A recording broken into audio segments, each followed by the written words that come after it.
A very good morning, students. Next question, find the temperature at which the resistance of a wire made of silver will be twice its resistance at 20 degrees Celsius.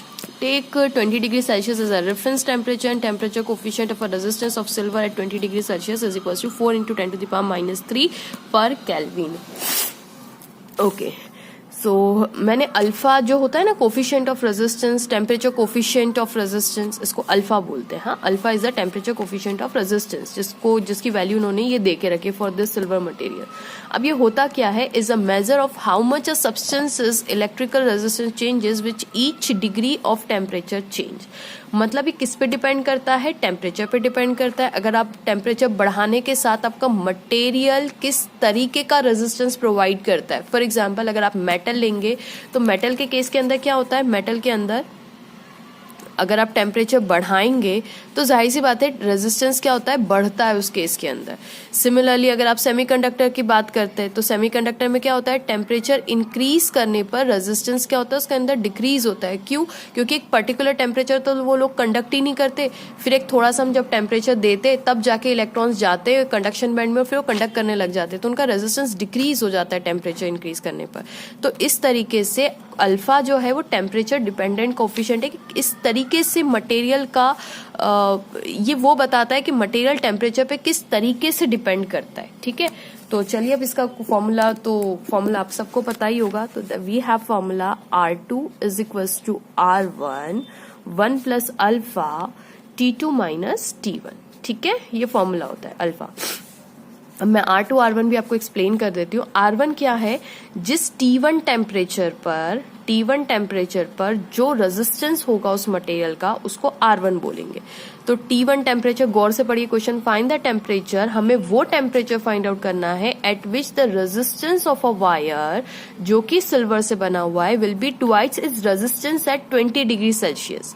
तो 20 degree Celsius मतलब temperature यहाँ पे कितना है, 20 degree Celsius is the T1 temperature. उस समय जो resistance होगा उसका R1 होगा. ठीक है, जब टेम्परेचर T2 हो गया तो हमें T2 फाइंड आउट करना है और और R2 उस समय कितना हो जाता है, find the temperature. Let's say वो टेम्परेचर T2 है जिस पर जो रेजिस्टेंस ऑफ अ वायर जो कि सिल्वर से बना है will be twice is resistance.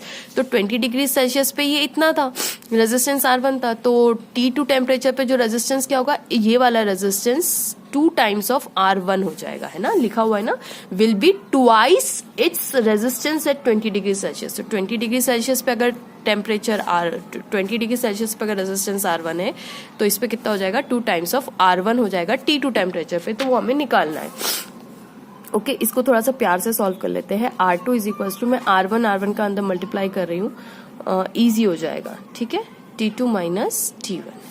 अब ये R2 माइनस R1 यहाँ कर देते हैं, is equals to R1 alpha T2 minus T1. ठीक है, अब R2 कितना है, 2 टाइम्स ऑफ R1 है ना, minus R1 is equals to R1 alpha T2 minus T1. अब R2 times of that is R1, that is equals to R1 alpha T2 minus T1.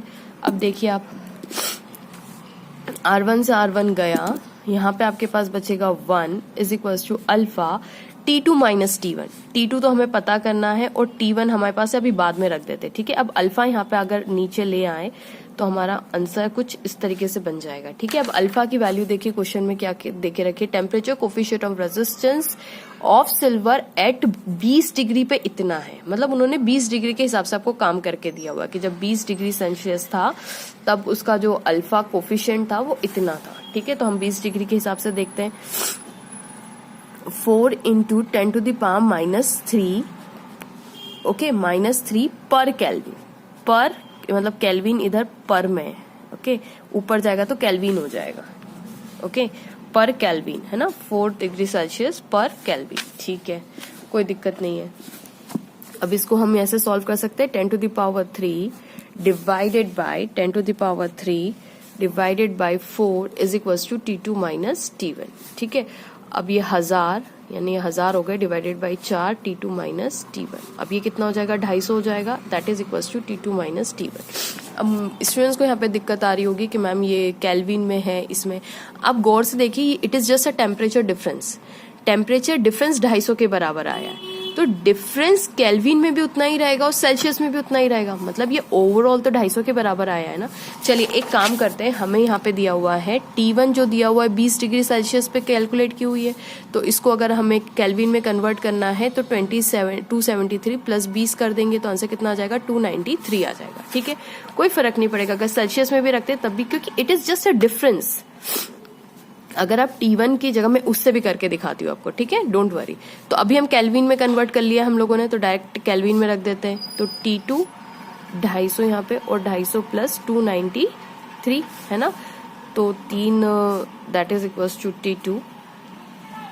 Okay, 9 और 1 10, 10 और 5 15, सॉरी 9 सही है ना, 293 प्लस 250 करना है, ओ ये 4 हो जाएगा है ना, 543 आ जाएगा, सॉरी 543 आ जाएगा है ना, 14। ठीक है, अब ये किस में आया आपका, केल्विन में आया answer. Okay, got the point. अब लेट्स सपोज किसी स्टूडेंट को डाउट है कि मैम यहाँ पे अगर हम 250 से ही सॉल्व कर लेते हैं, जैसे 250 is equal to T2 minus T1। अब T1 की जगह अगर आप डायरेक्ट 20 भी रख देते तो भी फर्क नहीं पड़ता, क्योंकि it is just a temperature difference. 250 plus 20 is equal to this. ठीक है, तो आंसर कितना आ जाएगा, 5 और 2 7, that is equal to T2। और ये किस में आया, सेल्सियस में आया, क्योंकि ये हमारा सेल्सियस है, ये तो एक डिफरेंस है। ओके, ये क्या है, मेन ये सेल्सियस है, तो आंसर हमारा सेल्सियस में। अगर आप इसको सेल्सियस को अगर आपको उसमें कन्वर्ट करना हो तो आप क्या करेंगे, यहाँ पे 270 डिग्री प्लस 273, तो देखिए 7 और 7 14 और 5, वही आया answer, that is equal to T2। और ये किस में आ गया, केल्विन में। तो अगर आपको ये भी कंफ्यूजन देता है तो आप इसको फॉलो कर लीजिएगा। ठीक है, सो होप स्टूडेंट्स आपको वीडियो पसंद आया होगा, समझ में आया होगा, and please don't forget to like, subscribe and share my channel. Thank you so much for watching.